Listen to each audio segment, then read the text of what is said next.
I was standing at my father's funeral reception when he walked in, the man I thought was dead. My first love. The billionaire everyone said drowned 5 years ago. And when his lips touched mine in front of everyone, he whispered 4 words that shattered everything. I never left you.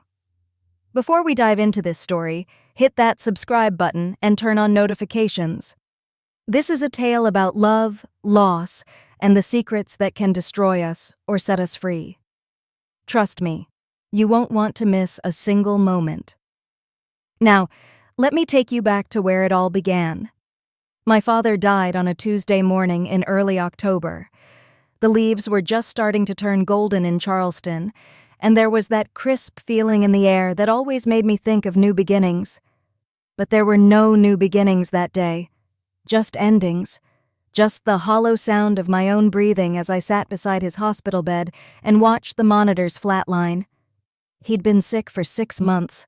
Cancer. The kind that starts quiet and spreads like wildfire before you even know it's there.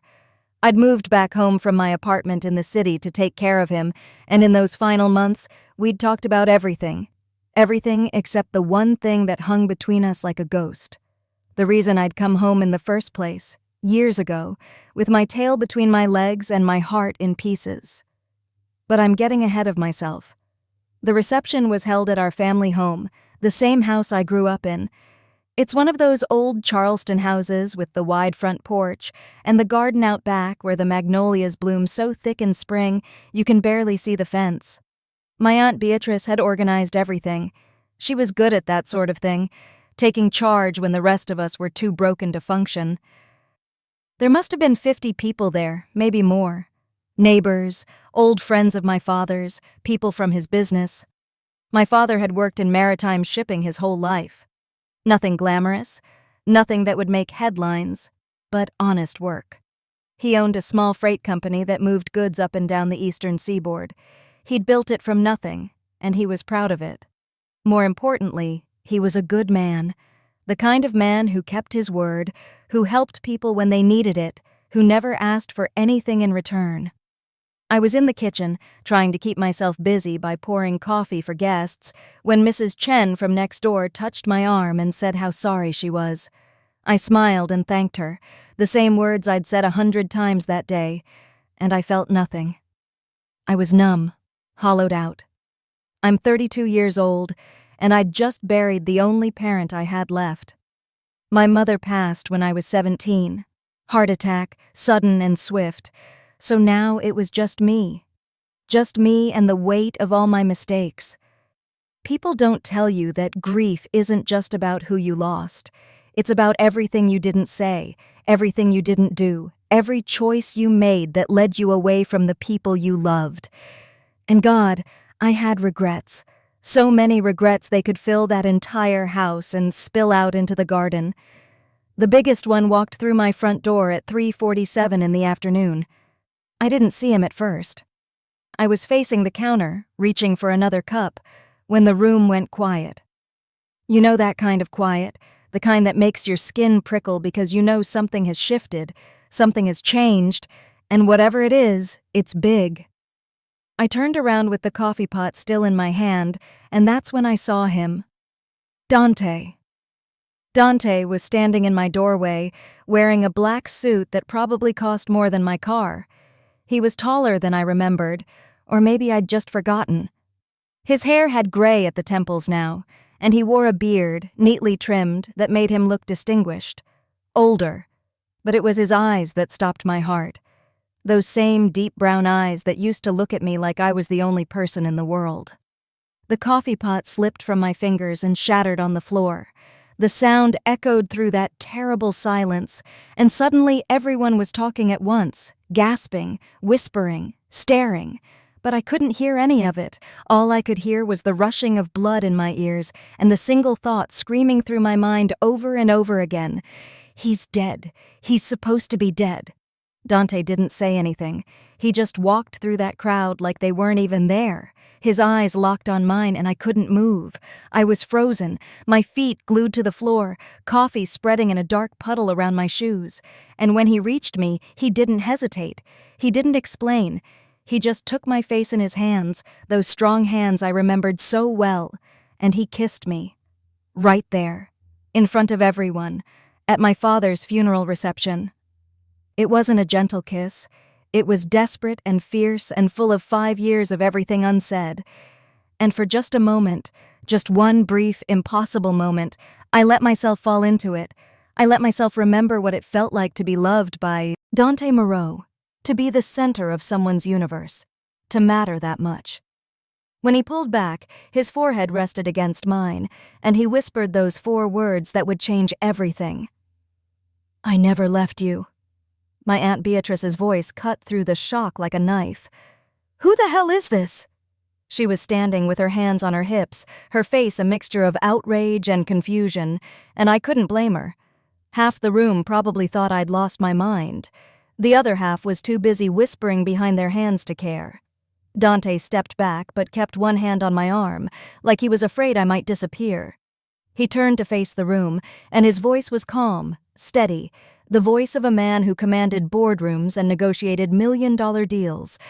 My name is Dante Moreau. I'm an old friend of the family, and I want to offer my deepest condolences for your loss. Mr. Patterson was a remarkable man. Friend of the family. Old friend. The words felt like lies, and yet they weren't entirely untrue. My aunt was still staring, trying to place him, and I saw the moment recognition flickered across her face. She'd met him once, years ago, when I first brought him home for Christmas break. Back when we were young and stupid and thought love could conquer anything. I found my voice, though it came out rough and broken. I need to talk to him. Alone. I didn't wait for permission.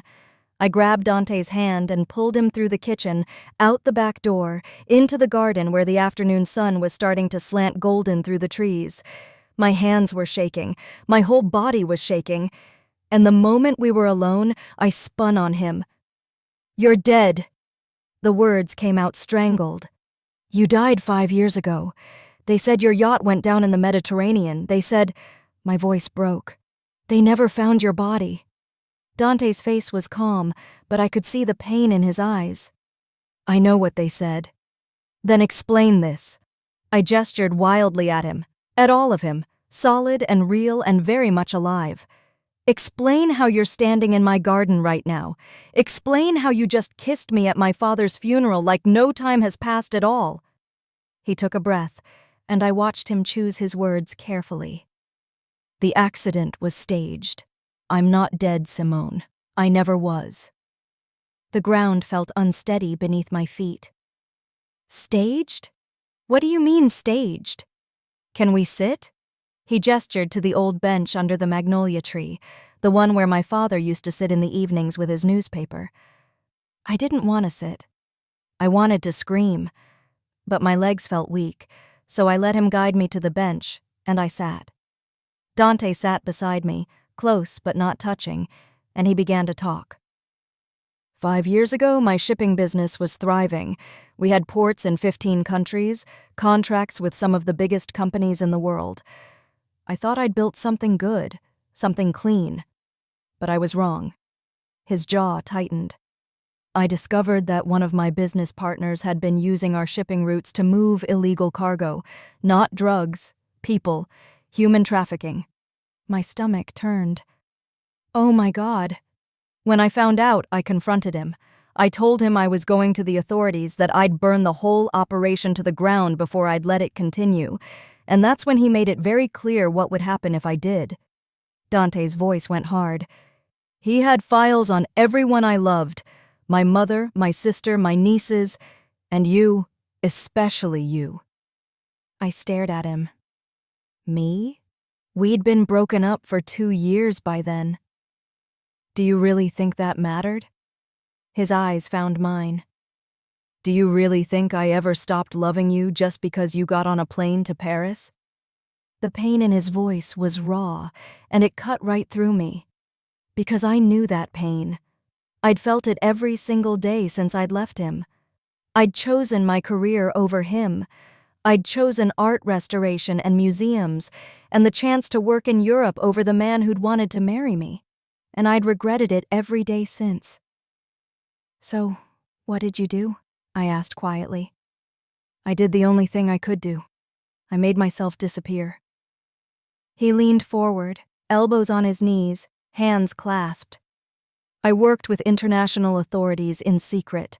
We built a case, gathered evidence, but it took time, years, and I couldn't risk contact with anyone from my old life because they were watching. They would have killed you just to hurt me, Simone. Do you understand that? I did. God help me, I did. But it didn't make it hurt any less. The yacht accident was elaborate. We made it look real. Debris, distress calls, the whole thing. And then I became someone else. I rebuilt my fortune from scratch, this time in renewable energy and legitimate shipping reform. I used every connection I had to take down that entire syndicate from the inside out. His voice was fierce now. And 6 months ago, we finally did it. Every single one of them is either in prison or dead. It's over. 6 months ago, I repeated slowly. You've been free for 6 months and you're only coming to me now? He turned to face me fully. I made a promise. To who? To your father. The world tilted. What? Your father helped me during those 5 years, when I needed safe places to move goods, when I needed information about shipping routes that weren't compromised, when I needed someone I could trust. He was there. He knew I was alive, Simone. He knew everything. I couldn't breathe. My father knew. All this time my father knew, and he never said a word. I'd cried on his shoulder about Dante. I'd told him how guilty I felt, how I wished I could go back and choose differently, and he'd just held me and let me grieve. Why? The word came out as barely a whisper. Why wouldn't he tell me? Because I asked him not to. Dante's voice was gentle now. Because you couldn't have kept that secret, and we both knew it. You would have tried to contact me, or you would have slipped up somehow, and they would have known. Your father understood that. He understood that the only way to keep you safe was to let you think I was gone. Tears were streaming down my face now, hot and angry and full of too many emotions to name. You had no right. Neither of you had any right to make that choice for me. I know.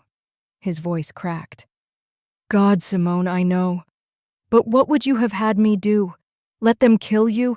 Let them hurt you just so I could ease my own guilt? I couldn't. I couldn't live in a world where you weren't in it, even if you hated me. I never hated you, I said, and it was the truth. I hated myself for leaving you, and then I hated myself for getting you killed because I thought— My voice broke. I thought if we'd stayed together, if I hadn't left, maybe you wouldn't have been alone on that yacht. Maybe things would have been different. Oh, Simone. He reached for me then, and I let him. I let him pull me into his arms, and I sobbed into his expensive suit while he held me the way he used to, like I was precious, like I was everything. It was never your fault, none of it, and your father, he made me promise something before he died. I pulled back to look at him. What promise? He made me promise that I'd tell you the truth after he was gone. He said you deserved to know. He said— Dante's voice went rough. He said that his greatest regret was watching you punish yourself for leaving me, and his greatest hope was that we'd find our way back to each other. He called it his last gift to you. A sob tore from my chest, and I pressed my hand to my mouth. My father, my impossible, stubborn, loving father, who'd carried this secret to his grave just to keep me safe, who'd helped the man I loved stay alive while letting me grieve him, who'd orchestrated this entire impossible reunion from beyond the grave because he believed in second chances. He loved you, Dante said softly. He talked about you all the time, how proud he was of you, how brilliant you were, how strong. And he made me promise that when I finally came to you, I wouldn't ask for anything. I wouldn't expect forgiveness or another chance. I'd just tell you the truth and let you decide. I looked at him then, really looked at him, this man who'd faked his own death to protect me, who'd spent 5 years in the shadows, taking down criminals while I lived my life thinking he was gone, who'd loved me enough to stay away. I kept a photograph of you, I admitted quietly, in my wallet. For 5 years, I carried it everywhere. I couldn't let you go, even when I thought you were dead. Something broke in his expression, and his eyes glistened. I had investigators follow you, not to intrude, just to make sure you were safe. I have hundreds of photos.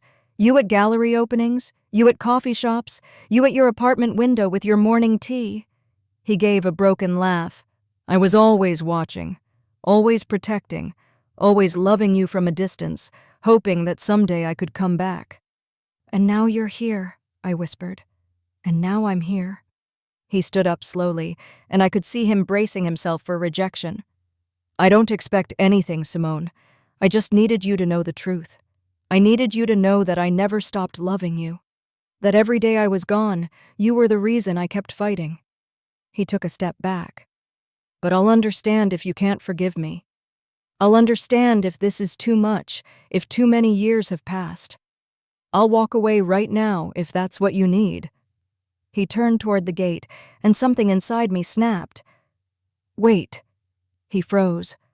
I stood up, my legs steadier now, my heart pounding. You were right about one thing. I couldn't have kept that secret.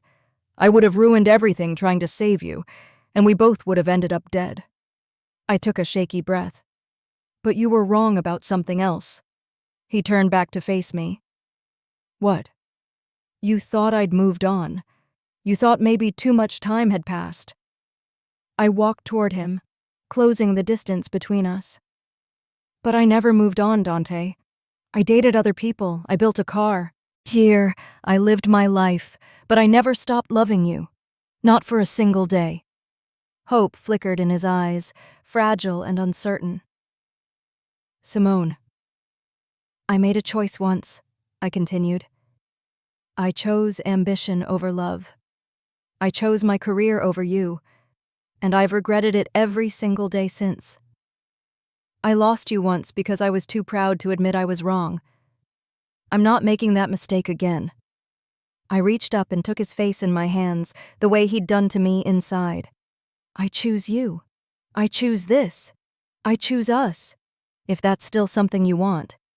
If that's something I want? He laughed, and it was full of relief and joy and disbelief all at once.